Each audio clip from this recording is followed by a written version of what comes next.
오늘 본문 누가복음 19장은 우리가 읽었습니다만 그 이전에 누가복음 15장에 보면 잃어버린 것에 대한 세 가지 이유가 나오지 않습니까?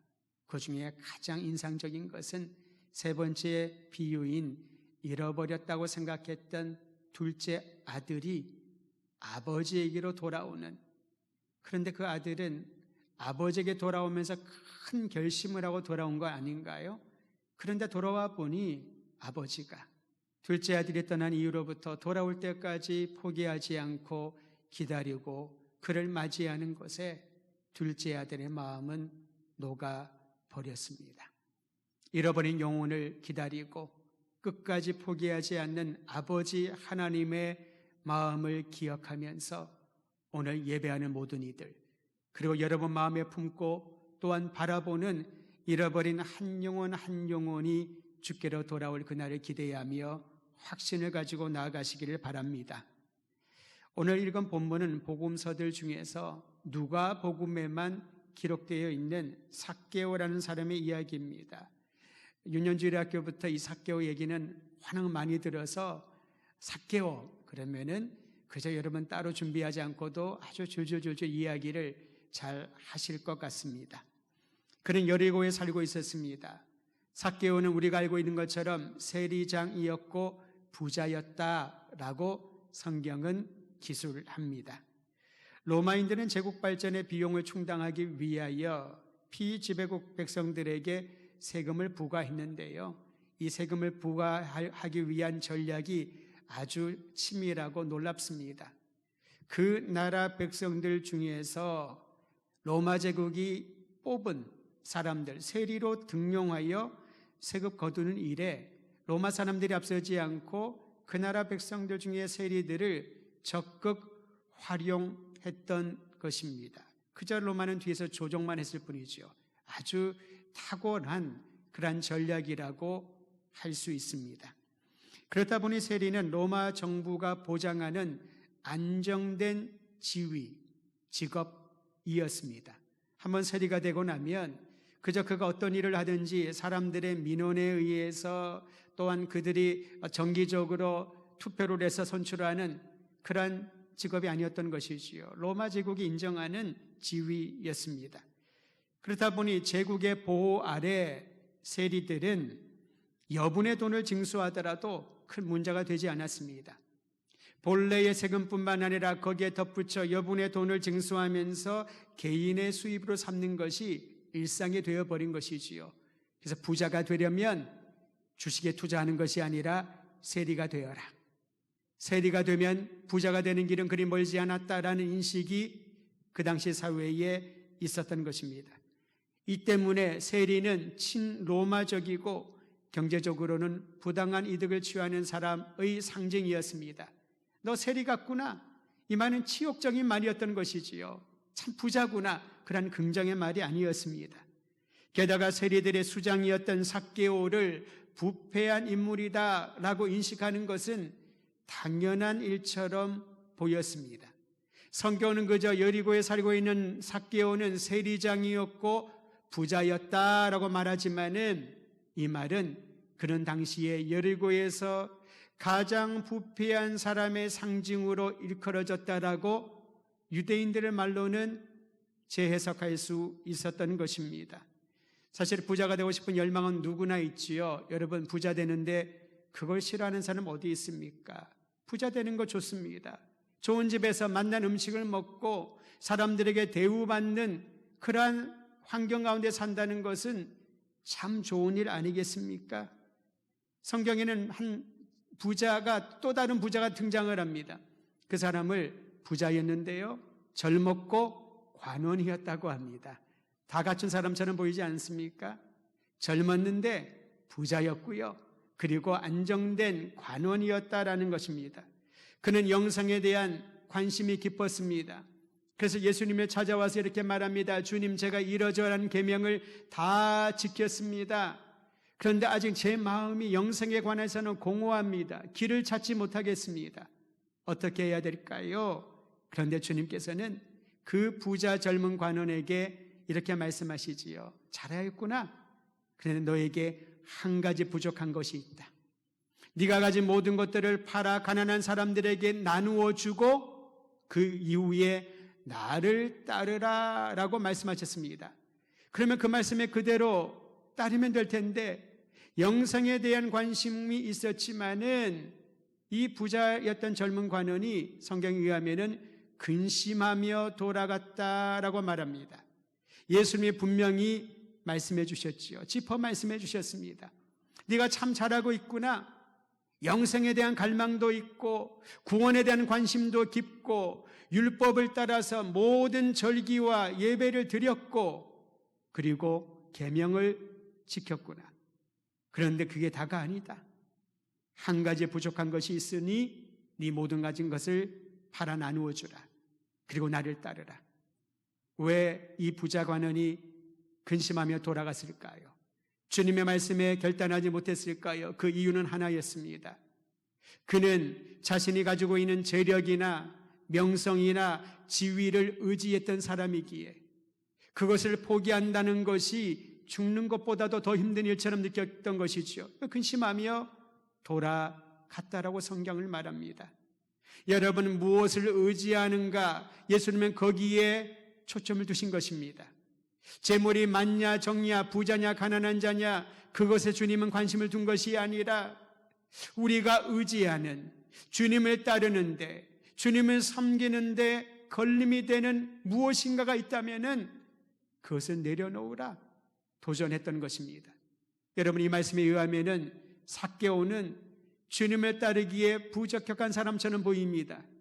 그는 안정된 지위를 가진 세리장이었습니다. 그는 부자였습니다. 그것이 그로 하여금 그래도 살아가는데 큰 어려움이 없이 만들어 주었던 환경이었습니다.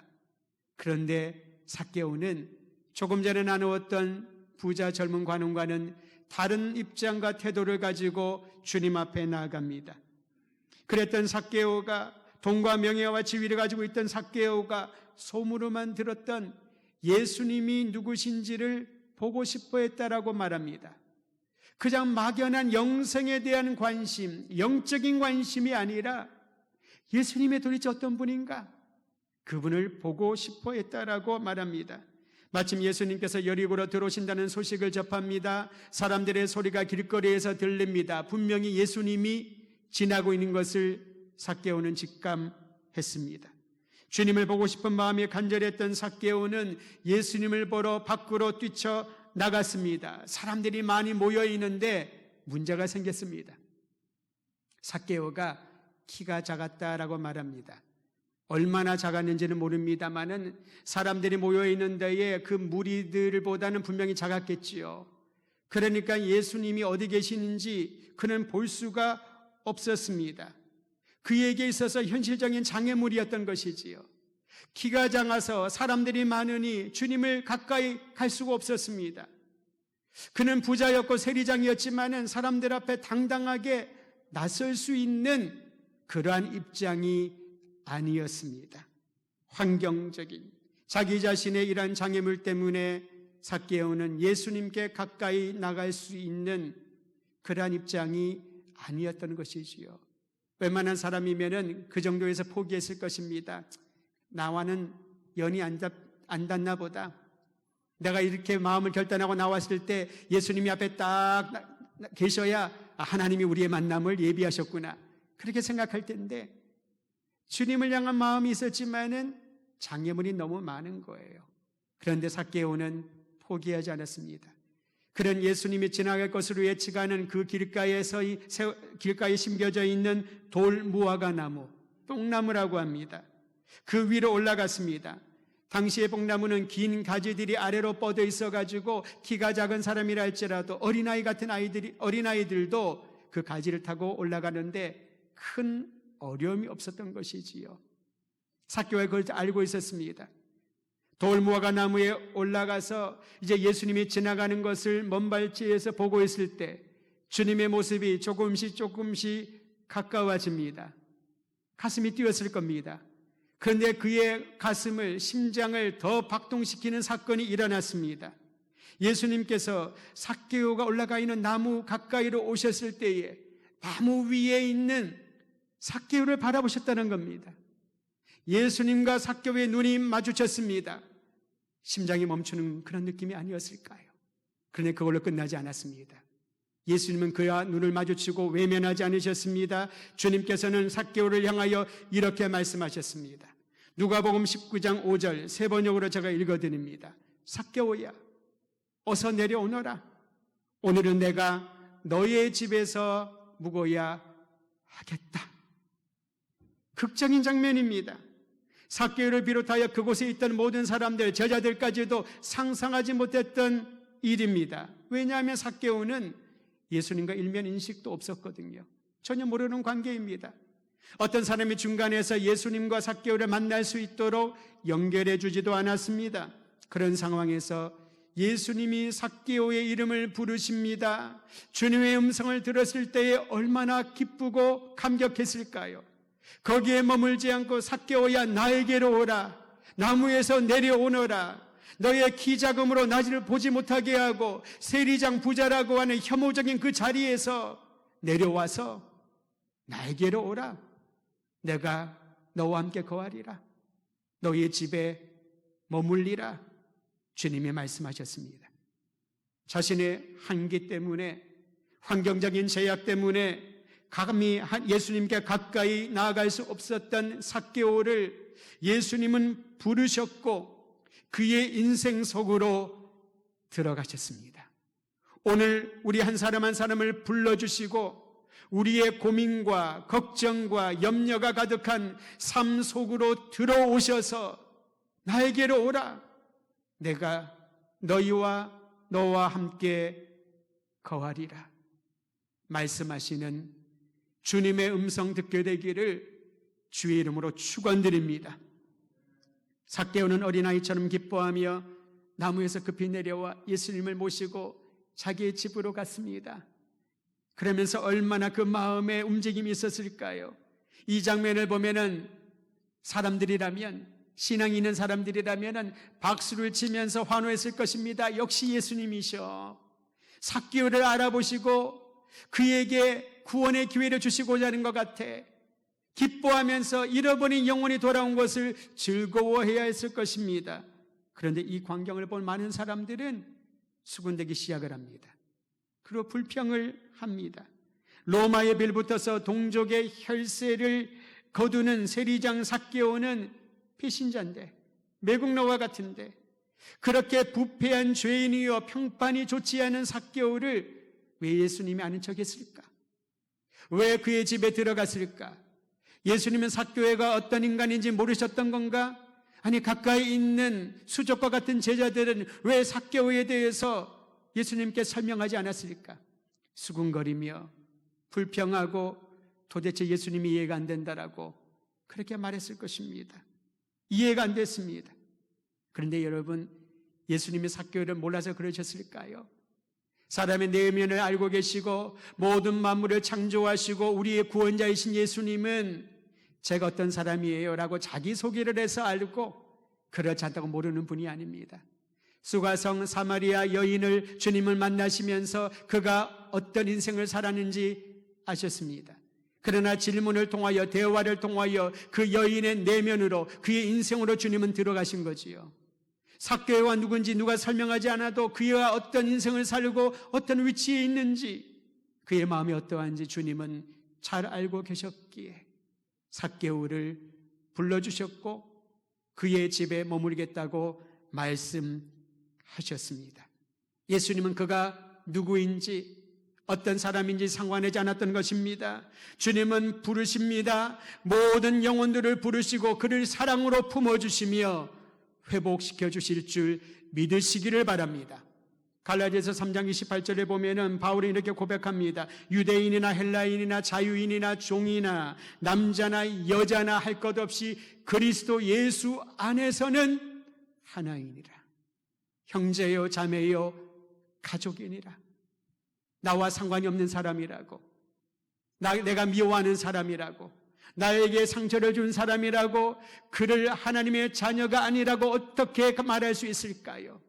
주님께서는 우리 민족을 사랑하실 뿐만 아니라 일본을 사랑하십니다. 주님께서는 미얀마도 사랑하시고요, 우리가 알지 못하는 소수 부족 사람들, 주술에 이끌려서 자신의 인생을 얼마나 고귀한 존재인지를 알지 못한 채 그저 벌레처럼 살다가 이 땅을 떠나는 그 영혼들을 사랑하시고 그 사랑의 복음을 받아들인 우리들이 예수의 사랑을 전하기 위하여 오늘 주님 앞에 예배드리며 그리고 이 세상을 향하여 나아가는 것 아니겠습니까? 우리는 이것을 사명이라고 말합니다. 또는 부르심이라고 얘기하기도 하지요. 우리를 불러주셔서 회복시키시고 하나님의 자녀 삼아주신 그리스도의 사랑으로 그가 삭개오, 세리장, 부패한 사람, 죄인이라 할지라도 그에게 복음의 능력이 들어갈 수 있는 주님의 마음을 발견하고 그 음성을 들어야 하는 것입니다. 예수님을 집으로 모신 삭개오는 기쁨을 감출 수 없었습니다. 사람들은 그를 죄인이라 정죄했지만 예수님은 그를 만지셨고 그의 집에 머물겠다고 말씀하셨으니 얼마나 기뻤을까요? 그는 앉지도 않았습니다. 성경에 보면은 서 있는 채로 예수님께 자신의 결단을 다음과 같이 말했습니다. 누가복음 19장 8절입니다. 두 가지 결단을 말합니다. 주님, 제 소유의 절반을 가난한 사람들에게 나누어 주겠습니다. 또한 만일 내가 남의 속여 빼앗은 것이 있다면은 4배로 보상하겠습니다. 주님이 그것을 요구하신 게 아니잖아요. 제자들이 그렇게 해야 된다라고 미리 언지를 준 것도 아니었습니다. 예수님이 당신을 불렀고 당신 집에 머무는 이러한 은혜를 베풀었으니 당신도 뭔가 해야 되지 않겠습니까? 주님 앞에 이러한 결단을 말하십시오. 그래야 주님이 더 많은 복을 주실 것입니다. 아무도 그렇게 얘기하지 않았습니다. 물론 주님은 그러한 것들을 요청하지 않으셨습니다. 우리는 이 결단에서, 삭개오의 결단에서 중요한 사실을 발견합니다. 분명히 그의 내면에 변화가 일어났다는 징표입니다. 예수님을 만나면, 주님을 인격적으로 만나면은 변화가 일어났다는 그러한 징표가 결단과 실천을 통하여 나타나는 겁니다. 담메색으로 가는 길 위에서, 예배당도 아니었습니다. 길 위에서 좋은 일을 하기 위한 것도 아니었습니다. 교회를 파괴하기 위하여 그리스도인을 잡으러 가던 그 사람이 예수님을 인격적으로 만나자 주님 앞에 꼬꾸라지고 그의 인생이 변화되어 이방인에게 복음을 전하는 사람으로 죄인의 괴수라고 자신을 고백하며 주의 복음을 위하여 살아가는 변화가 일어나지 않습니까? 오늘 예배하는 모든 성도 여러분, 우리를 불러주시고 우리 안에 거하시는 예수님을 주님으로 고백한다면은 각 사람 가운데 내면의 변화와 삶의 변화를 일으켜주시는 주님의 은총을 경험하기를 소망해야 할 것입니다. 또한 이 고백 안에서 자신의 잘못과 허물을 자백하는 삭개오의 진정성 있는 마음을 발견합니다.